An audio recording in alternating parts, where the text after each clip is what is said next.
Welcome to the Fogwood Files, where fog lingers among the trees and the forest holds its secrets close.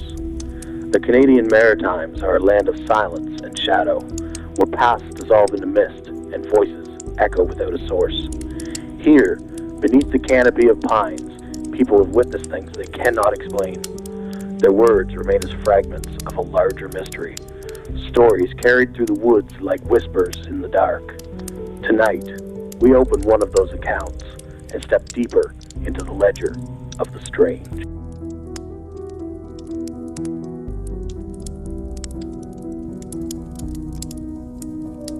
Case File 006, Bigfoot Encounter. Date of encounter, July 2000. Location, Grand Lake, New Brunswick. Report compiled, August 2001.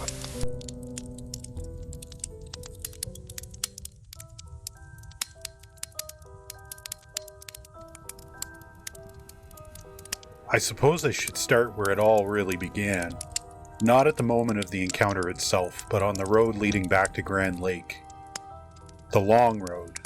The one I didn't have to take, but did anyway. There's a straighter route from Fredericton, smooth, blacktop, and highway speeds, but I like the back roads. The same winding shoreline path we used to drive when the kids were young, and the world still felt unbreakable. I might have passed 50 places I half recognized and another dozen I remembered too well. The old bait shop where the boys bought their first fishing rods. The corner store that sold those rocket pops the kids would stain their lips with. The rusted out boat on the side of Route 690 that never once saw water. I could still hear her laughing at that. Some lawn ornament, she'd say. She always liked slowing down on that drive. Said the lake deserved an introduction. The summer air was thick with humidity, the car windows cracked just enough to let in the sweet smell of pine sap and warm cedar. Dragonflies skimmed low across the asphalt. Somewhere along the road, cicadas had already began tuning up for the night. It was July and the days were stretching long, the kind that made time feel slower, like it was waiting for me to say something. I didn't. It had been just over a year since she passed. The kids had suggested I skip the lake this time. Maybe wait another year, Dad, or at least let us come with you. When I finally pulled up to the cabin, I didn't get out right away. I just sat there in the driver's seat, engine idling, hands on the wheel, like I'd forgotten how to let go. The yard was overgrown, grass halfway to seed, dandelions gone wild. The fire pit was choked with pine needles, no footprints in the dirt but my own. It was as if the world had quietly accepted no one was coming back. I cut the engine. Silence dropped over everything like a blanket. Not peaceful silence, hollow silence. I carried my duffel inside. Same layout, same creaking floorboards, same knot in the ceiling panel shaped like a heart. She used to point it out every time like I hadn't seen it before.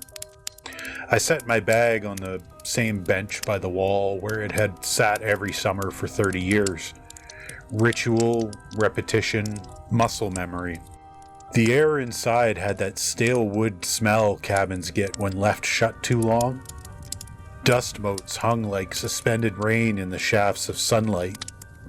I opened a window. The lake breeze moved through the curtains like someone brushing past me. I let myself pretend it was her.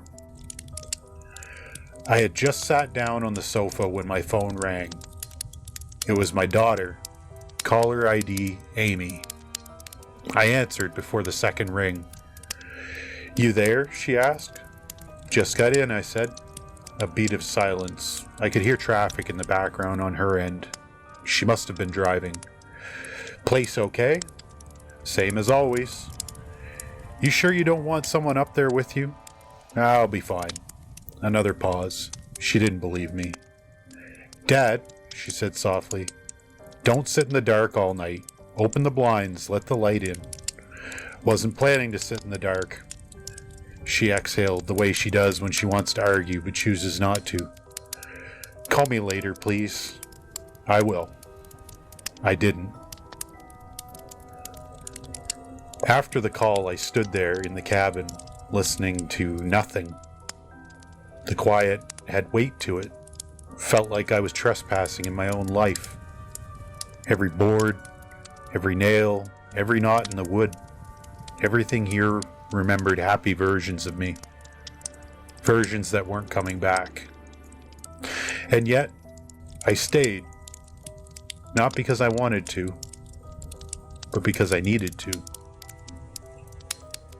The first 2 days passed quietly enough, or at least in the way grief makes things quiet, numb rather than serene. I stacked wood, swept the porch, ran the generator only when needed, moving through tasks without urgency.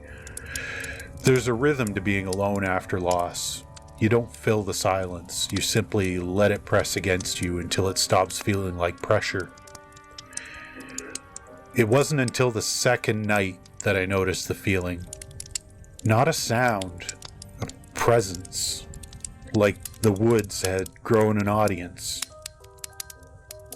At first, I assumed it was just my imagination. Every shadow after dark becomes a watcher when your mind is already cracked open. But this wasn't the creeping unease of paranoia. This was something heavier, something aware. Standing on the porch with a mug of black coffee, I suddenly remembered a moment. Must have been 12, 13 years ago, when my youngest son, about 9 at the time, had paused on those same steps mid-game of tag and asked, "Dad, is someone watching us?" I told him it was just the wind pushing through the trees. He squinted into the brush like he didn't believe me. Then he shrugged and went back to chasing his sister. I don't think about that moment often. I'm thinking about it now. On the third afternoon, I found tracks down by the water. Not boot prints, not moose, not bear. Too long in the foot, heel defined, toes spayed wide, almost like a human footprint pulled into something more primal. I crouched down and stared for a long while, trying to rationalize it. Erosion, maybe? Some layered overlap of animal tracks? But there were 3 in a row, all facing the same direction, all fresh. I didn't feel fear yet, just displacement, like I'd shown up unannounced to someone else's home. Still, habit told me to announce myself, so I did something odd. I spoke aloud. "I'm just here for a bit, then I'll be gone." My voice sounded thin in the trees. I wasn't sure who I was talking to, but I wasn't alone. That evening, I wandered down to the lakeshore again, this time without purpose. The water was still, gold with sunset. I remember another trip, maybe 20 years earlier, when we dragged an old canoe out with the kids and paddled to the little sandbar across the cove. My wife had worn that faded sun hat she always claimed made her look ridiculous. She stood waist deep in the water, laughing so hard she could barely breathe because our son kept tipping the canoe every time she tried to climb in. I'd give a month of my life to hear that laugh again, as it was that day, full and careless. The water rippled now with no wind, not outward, inward from the center of the lake, like something had just dipped just beneath. I stayed on shore. It came that night, not late dusk, but before the loons called, before the crickets started. A deep, resonant bellow rolled across the tree line like a foghorn made of lungs and rage. It wasn't an animal call I recognized. No tremolo, no question at the end of it, This wasn't a call for anything. This was a statement. I am here. It didn't startle me. Oddly enough, it steadied me. Something about hearing it made everything make sense. That presence, that watching, those tracks. It wasn't random. It wasn't circling. It was staking a claim. Not on the cabin, on the land around it. I stood at the window, mug in hand, and stared into the tree line where the sound had rolled from. I couldn't see anything, but I felt everything staring back. I don't know why this memory surfaced then, but it did. Years ago, a storm had rolled through in the middle of the night. Thunder like cannon fire. The kids crawled in our bed trembling, and I remember my wife whispering, "Let the sky make all the noise it wants. It can't get us here." Standing alone at that window, with the low growl still echoing in my ribs, I realized I no longer believed that. The next day, more changes. Moss torn from trees, stones placed in odd formations, not stacked like cairns, but almost lined, as if marking a path that led straight toward the back of the cabin. The air smelled different too. Less pine, more ferment, like wet earth and something alive that shouldn't be damp yet. Not rot, not death, just wrong dampness, living damp, the smell of something with skin too thick to air out. I simply went back inside, sat down in the old wicker chair by the record player, and let the silence sit with me. Something was coming. It wasn't subtle anymore, and the strangest part, I didn't feel like prey. I felt like an unwelcome guest at a graveside. It was the 5th night when I finally played the record. I hadn't been avoiding it, not consciously. It was more that I knew once I heard that song inside this place, without her, something in me would split open and never fully close again. But the air had changed. The woods were no longer just quiet. They were attentive. The presence that had lingered at the fringes of perception now stood fully awake beyond the tree line. If this was going to end in a confrontation, then I wanted to face it with her voice in the room. I chose the late hour on instinct. Not midnight, just past dusk, when the last blue fades out of the sky and everything becomes the same soft black. I lit only one lamp. The record player clicked as the vinyl slipped into rotation, its familiar hum like a held breath. He said, "I'll love you till I die." George Jones' voice filled the cabin. And I broke. Not in a burst, not in a scream, but in a long, low exhale. The kind the body gives when it finally admits it's tired of pretending to be strong. I sank into the old wicker chair and let the lyrics drag every memory behind them.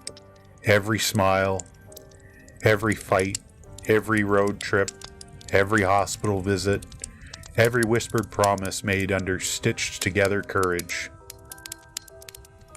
Somewhere in the midst of it, I reached for the side cabinet to steady myself, and my hand brushed glass. I looked down. A bottle of wine, dusty, unopened, wrapped in a strip of parchment, colored paper, tied with kitchen twine. Her handwriting. "Save this for when you miss me." The breath went out of me like a punctured lung. I could barely see through the blur. My hand shook as I pulled the cork with my teeth and poured straight into a chipped mug. Outside, the forest shifted. Not rustling, not wind. Movement. Heavy, methodical. As the chorus swelled, he stopped loving her today. A thunderous response burst from the tree line.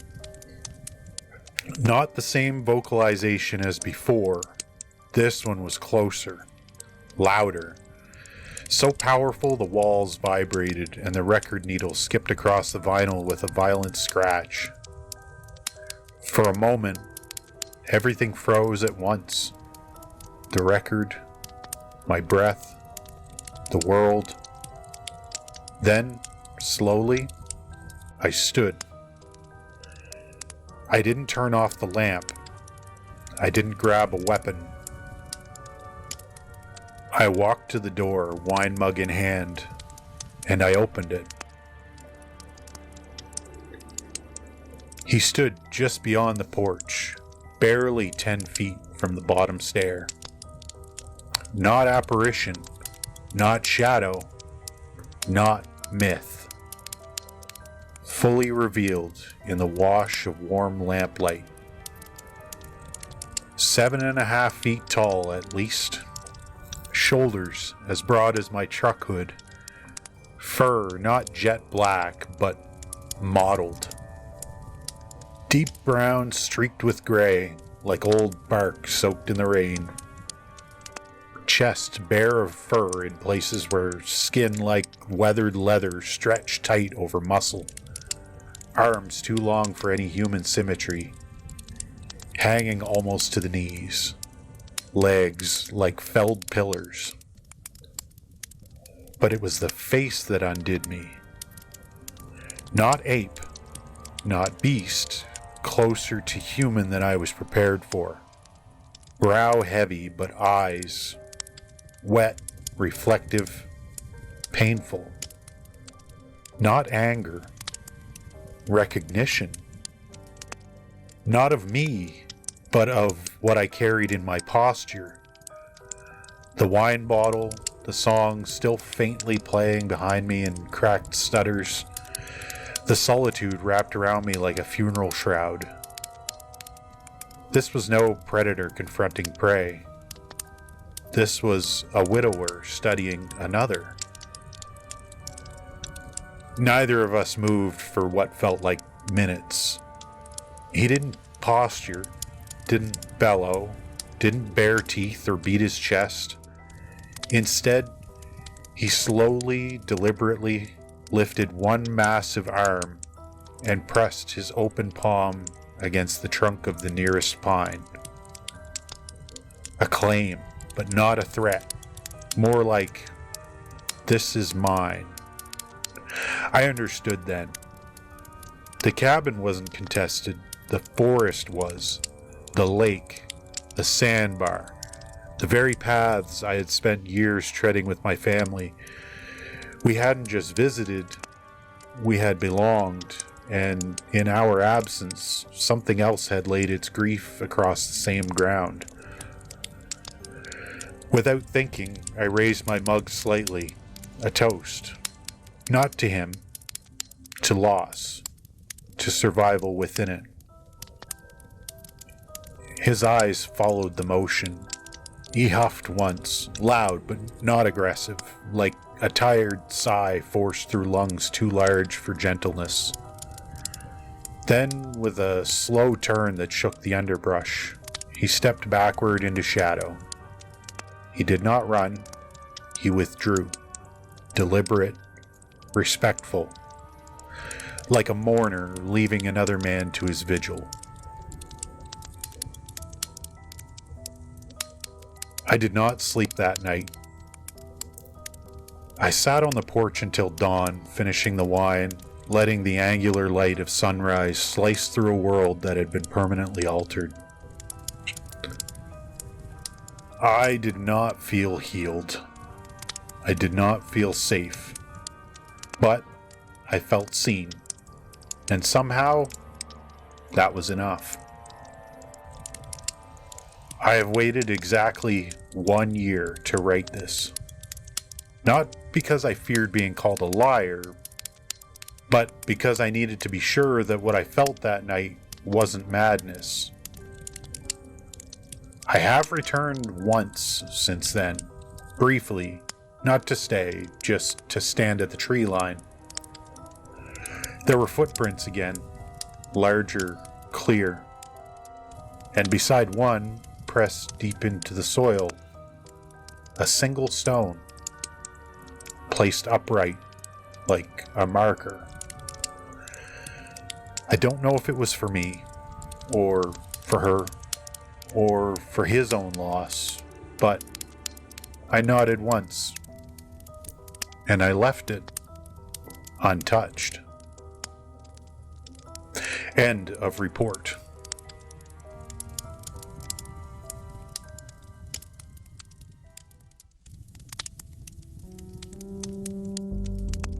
This report submitted by the Fogwood Files.